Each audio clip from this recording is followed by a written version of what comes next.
ഇനി അപ്ലൈ ചെയ്തിട്ടില്ലാത്ത ആളുകളാണെങ്കിൽ വളരെ കെയർഫുള്ളായിട്ട് ഇനിയുള്ള ദിവസങ്ങൾ ഇത്രയും പെട്ടെന്ന് തന്നെ അപ്ലൈ ചെയ്യുക. ഇനി ഒരുപാട് ഡിലേ ആക്കരുത്. ഓഗസ്റ്റ് 30 വരെ ഇവ എന്ത് ചെയ്യാൻ പറ്റില്ല, ചേഞ്ച് ചെയ്യാൻ പറ്റില്ല എന്നുള്ളതാണ് ഈ നോട്ടീസിൽ വന്നിരിക്കുന്ന ഏറ്റവും പ്രധാനപ്പെട്ട ഒരു കാര്യം. ALPയുടെ ഒരു സ്പെഷ്യൽ കേസാണ്. നോട്ടിഫിക്കേഷൻ ടൈമിൽ 5000 വേക്കൻസി ആയിരുന്നു വന്നത്. എന്നാൽ പിന്നീട് റിവൈസ് ചെയ്ത സമയത്ത് 18000 വേക്കൻസി ആയിട്ട് അതെന്ത് ചെയ്തു, ഇൻക്രീസ് ചെയ്ത സമയത്താണ് എന്ത് ചെയ്തിട്ടുള്ളത്. ഹായ് ഓൾ, എല്ലാവർക്കും ഒരിക്കൽ കൂടി എൻട്രി ടെക്നിക്കൽ യൂട്യൂബ് ചാനലിലേക്ക് സ്വാഗതം. അപ്പോൾ ഞാൻ ഇന്ന് നിങ്ങളുടെ മുന്നിൽ വന്നിരിക്കുന്നത് നിങ്ങൾ ഒരുപാട് പേര് RRB JEE അപ്ലൈ ചെയ്ത സമയത്തുണ്ടായിട്ടുള്ള ചില പ്രശ്നങ്ങളെക്കുറിച്ചൊക്കെ സൂചിപ്പിച്ചിട്ടുണ്ടായിരുന്നു. അതായത് നിങ്ങൾ ചില കാര്യങ്ങളൊക്കെ സബ്മിറ്റ് ചെയ്യുന്ന സമയത്ത് നമ്മൾ ശ്രദ്ധിക്കാതെ പോയതുകൊണ്ട് ചില മിസ്റ്റേക്സുകളൊക്കെ വന്നിട്ടുണ്ട് എന്നുള്ള രീതിയിൽ. സോ നിങ്ങളുടെ ഭാഗത്തു നിന്ന് വന്നിരിക്കുന്ന ചെറിയ ചെറിയ മിസ്റ്റേക്സുകളൊക്കെ ഉണ്ടെങ്കിൽ പോലും അത് കറക്റ്റ് ചെയ്യാൻ RRB ഒരിക്കൽ കൂടി നിങ്ങൾക്ക് അവസരം ലഭിക്കുന്നുണ്ട് എന്നുള്ള കാര്യം നിങ്ങൾ മനസ്സിലാക്കുക. അതായത് നിങ്ങളുടെ ഭാഗത്ത് വന്നിരിക്കുന്ന മിസ്റ്റേക്സുകൾ, അതിൽ ചില മിസ്റ്റേക്സ് ഒരിക്കലും റെക്ടിഫൈ ചെയ്യാൻ പറ്റാത്ത മിസ്റ്റേക്സ് ഉണ്ട്, എന്നാൽ ചിലതൊക്കെ റെക്ടിഫൈ ചെയ്യാൻ പറ്റുമെന്നാണ് നമ്മൾ മനസ്സിലാക്കുന്നത്. അതായത് എന്താണ് RRBയുടെ കറക്ഷൻ വിൻഡോയിൽ നമുക്ക് ചേഞ്ചസ് വരുത്താൻ പറ്റുന്നത് എന്നതിനെക്കുറിച്ചാണ് ഇപ്പോൾ ഡിസ്കസ് ചെയ്യുന്നത്.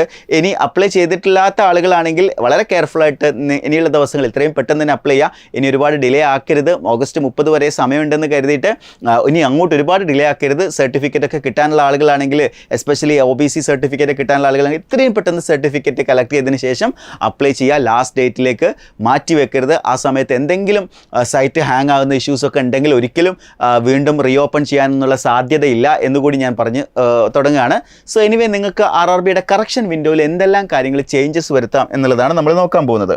ഓക്കെ, അപ്പോൾ അതിൽ പല ആളുകൾ അപ്ലൈ ചെയ്യുന്ന സമയത്ത് നമുക്ക് ഓൾറെഡി അറിയാം, നിങ്ങൾ ഈ അപ്ലിക്കേഷനുമായി ബന്ധപ്പെട്ട് ഒരുപാട് വീഡിയോ ഞാൻ എന്ത് ചെയ്തിട്ടുണ്ട് ഈ ചാനലിലൂടെ നിങ്ങൾക്ക് വേണ്ടിയിട്ട് പ്രിപ്പയർ ചെയ്തിട്ടുണ്ട്. നിങ്ങൾ പല ആളുകളും അത് കണ്ട് വളരെ നല്ല രീതിയിൽ തന്നെ അപ്ലൈ ചെയ്തിട്ടുണ്ടാവുമെന്ന് വിചാരിക്കുകയാണ്.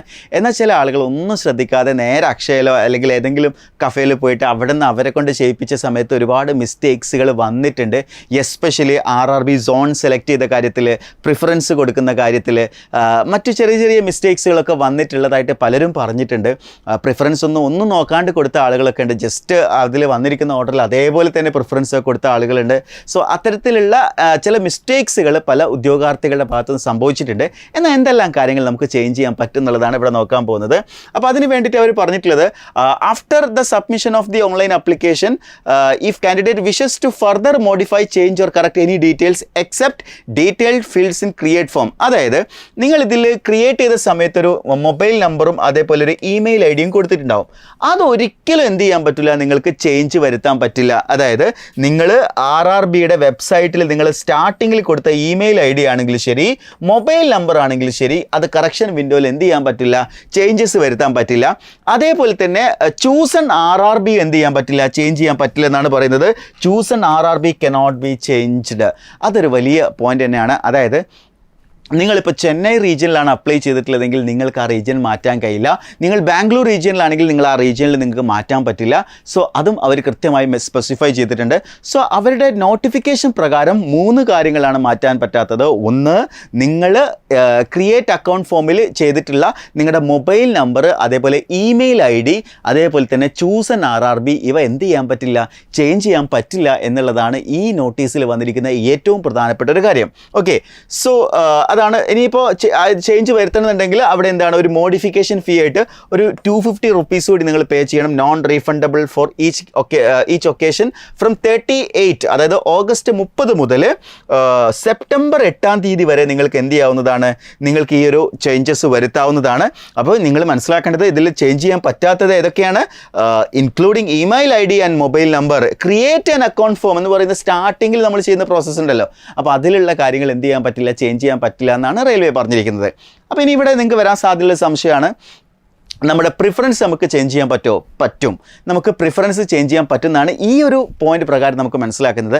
ആരെങ്കിലും അറിയാതെ പ്രിഫറൻസ് കൊടുത്തതൊക്കെ തെറ്റിപ്പോയിട്ടുണ്ടെങ്കിൽ, അതായത് കൃത്യമായിട്ട് ജോബിനെ കുറിച്ച് അറിയാണ്ടാണ് പ്രിഫറൻസ് കൊടുത്തതെങ്കിൽ നിങ്ങൾക്ക് ചേഞ്ച് ചെയ്യാനുള്ള അവസരം ലഭിച്ചേക്കാം. കാരണം ഇതിൽ പറഞ്ഞത് പ്രകാരം chosen RRB, mobile number, email ID, പിന്നെ ക്രിയേറ്റ് ആൻ അക്കൗണ്ട് ഫോമിൽ പറഞ്ഞിരിക്കുന്ന ഡീറ്റെയിൽസും ആണ് നിങ്ങൾക്ക് ചേഞ്ച് ചെയ്യാൻ പറ്റാത്തത്. പക്ഷേ അതിൽ പറയാത്ത കാര്യങ്ങളാണല്ലോ ഈ ചൂസൺ RRB പ്രിഫറൻസ് എന്ന് പറയുന്നത്. സോ അത് ചേഞ്ച് ചെയ്യാൻ ചെയ്യാനുള്ള അവസരം നിങ്ങൾക്ക് ലഭിച്ചേക്കാം. സോ ആ ഒരു അവസരം തീർച്ചയായിട്ടും ആ സമയത്ത് നിങ്ങൾ ഉപയോഗപ്പെടുത്തുക എന്നുള്ളത് തന്നെയാണ്. പിന്നെ വന്നിരിക്കുന്ന മൈനർ ആയിട്ടുള്ള മിസ്റ്റേക്സുകളൊക്കെ ഉണ്ടാവും. നിങ്ങൾ കൊടുത്ത വേറെ എന്തെങ്കിലും ക്വാളിഫിക്കേഷനിലോ സർട്ടിഫിക്കറ്റ് നമ്പറിലോ അങ്ങനെയൊക്കെ എന്തെങ്കിലുമൊക്കെ മിസ്റ്റേക്സുകൾ വന്നിട്ടുണ്ടെങ്കിൽ അതൊക്കെ റെക്ടിഫൈ ചെയ്യാൻ നിങ്ങൾക്ക് ഈ ഒരു ഓപ്പർച്യൂണിറ്റി കൂടി നിങ്ങൾക്ക് യൂട്ടിലൈസ് ചെയ്യാവുന്നതാണ്. ഇപ്പോൾ ഞാനൊരു വീഡിയോ ചെയ്യാൻ കാരണം നമ്മൾ ആപ്ലിക്കേഷനിൽ എന്തെങ്കിലും മിസ്റ്റേക്കൊക്കെ വന്നു കഴിഞ്ഞാൽ നമ്മുടെ ഉള്ളിൽ ആ ഒരു ടെൻഷനോട് കൂടിയായിരിക്കും നമ്മൾ പഠിക്കുന്നുണ്ടാവുക. സോ അത്തരം ടെൻഷനോട് കൂടി നിങ്ങൾ പഠിക്കരുത്. നിങ്ങളെ സംബന്ധിച്ചിടത്തോളം നിങ്ങൾക്ക് എല്ലാം പെർഫെക്റ്റ് ആയിട്ട് തന്നെ ആപ്ലിക്കേഷൻ കൊടുത്തു കഴിഞ്ഞാൽ കുറച്ചുകൂടി കോൺഫിഡൻ്റ് ആയിട്ട് നിങ്ങൾക്ക് പഠിക്കാൻ കഴിയും. സോ അതിന് വേണ്ടിയാണ് ഞാൻ ഈ ഒരു വീഡിയോ ചെയ്തിട്ടുള്ളത്. സോ കറക്ഷൻ വിൻഡോ വരുന്നുണ്ട് എന്നുള്ളത് നേരത്തെ ഞാൻ നിങ്ങളൊന്ന് നോട്ടിഫൈ ചെയ്യാണ്, ഇൻഫോം ചെയ്യാണ്. സോ ഇത് അറിയാതെ പോരുത്. സോ ആ സമയത്ത് കൃത്യമായിട്ട് തന്നെ വെബ്സൈറ്റിൽ കയറി കഴിഞ്ഞാൽ നിങ്ങൾക്കിത് മോഡിഫൈ ചെയ്യാവുന്നതാണ്. ഇനി ചൂസൻ RRB ചേഞ്ച് ചെയ്യാൻ പറ്റുമോ എന്നുള്ള ക്വസ്റ്റ്യൻസ് പിന്നെയും വരാൻ സാധ്യതയുണ്ട്. അതുകൊണ്ട് ഞാൻ ഒന്നുകൂടി പറയുകയാണ്, ചൂസൻ RRB ചേഞ്ച് ചെയ്യാൻ പറ്റില്ല എന്ന് തന്നെയാണ് ഇവിടെ പറഞ്ഞത്. ഇപ്പോൾ ALPയുടെ കേസിൽ ചേഞ്ച് ചെയ്യാൻ പറ്റിയിക്കണല്ലോ എന്ന് പലരും ചോദിക്കുന്നുണ്ട്. ALPയുടെ ഒരു സ്പെഷ്യൽ കേസാണ്. നോട്ടിഫിക്കേഷൻ ടൈമിൽ 5000 വേക്കൻസി ആയിരുന്നു വന്നത്. എന്നാൽ പിന്നീട് റിവൈസ് ചെയ്ത സമയത്ത് 18000 വേക്കൻസി ആയിട്ട് അതെന്ത് ചെയ്തു, ഇൻക്രീസ് ചെയ്ത സമയത്താണ് എന്ത് ചെയ്തിട്ടുള്ളത്, ചൂസൻ RRB കൂടി ചേഞ്ച് ചെയ്യാനുള്ള ഓപ്ഷൻ RRB പ്രൊവൈഡ് ചെയ്തത്. ഇവിടെ അങ്ങനെയല്ല. ഇവിടെ വേക്കൻസിയിൽ റിവൈസ് ചെയ്ത് കഴിഞ്ഞാലും വലിയ ചേഞ്ചസ് ഒന്നും വരാൻ സാധ്യതയില്ല. അതുകൊണ്ട് RRB ചേഞ്ച് ചെയ്യാനുള്ള ഓപ്ഷൻ ഒരു കാരണവശാലും ലഭിക്കാൻ സാധ്യതയില്ല. സോ അതിലെന്തെങ്കിലും മിസ്റ്റേക്ക് വന്നിട്ടുണ്ടെങ്കിൽ ഒന്നും ചെയ്യാനില്ല. ബട്ട് പ്രിഫറൻസ് മാറ്റാം, മറ്റു കാര്യങ്ങളൊക്കെ ചേഞ്ചസ് നിങ്ങൾക്ക് വരുത്താവുന്നതാണ്. ഇനി നിങ്ങൾക്ക് ആർക്കെങ്കിലും ഇപ്പോൾ സർട്ടിഫിക്കറ്റ് ഒന്ന് ചേഞ്ച് ചെയ്യണമെന്നുണ്ടെങ്കിൽ അതിൻ്റെ നമ്പറാണല്ലോ നിങ്ങൾ കൊടുത്തിട്ടുണ്ടാവുക. സോ ആ നമ്പർ മാറ്റാനൊക്കെ നിങ്ങൾക്ക് എന്ത് ചെയ്യാം, ഈ മോഡിഫിക്കേഷൻ വിൻഡോയിൽ ഉപയോഗപ്പെടുത്താവുന്നതാണ്. സോ അത്തരം കാര്യങ്ങളൊക്കെ നിങ്ങൾ ശ്രദ്ധിക്കുക. സോ എന്തെങ്കിലും ഡൗട്ട്സോ കാര്യങ്ങളുണ്ടെങ്കിൽ വീഡിയോന് താഴെ കമൻറ്റ് ചെയ്യുക. പറ്റാവുന്നതിനൊക്കെ ഞാൻ എന്ത് ചെയ്യുന്നുണ്ട്, ആൻസർ ചെയ്യാൻ ശ്രമിക്കുന്നുണ്ട്. സോ ഇതുപോലുള്ള ഇൻഫോർമേറ്റീവ് ആയിട്ടുള്ള വീഡിയോസുകൾ ലഭിക്കുന്നതിന് വേണ്ടി എൻട്രി ടെക്നിക്കൽ യൂട്യൂബ് ചാനൽ ഒന്ന് സബ്സ്ക്രൈബ് ചെയ്യുക. അതേപോലെ RRB JEE കോഴ്സ് പഠിച്ചു തുടങ്ങാത്ത ആളുകളാണെങ്കിൽ, ഇനിയും പഠിച്ചു തുടങ്ങാത്ത ആളുകളാണെങ്കിൽ, കൃത്യമായിട്ടുള്ള സ്റ്റഡി പ്ലാനോട് കൂടി പഠിക്കാൻ തയ്യാറാണെങ്കിൽ എൻട്രിയുടെ സ്പെഷ്യൽ ഗോൾഡ് ബാച്ചിൽ ജോയിൻ ചെയ്യാൻ താഴെ കൊടുത്തിരിക്കുന്ന ഗൂഗിൾ ഫോം ഫിൽ ചെയ്യുക. So that's all for today. Thank you for listening. Have A nice day.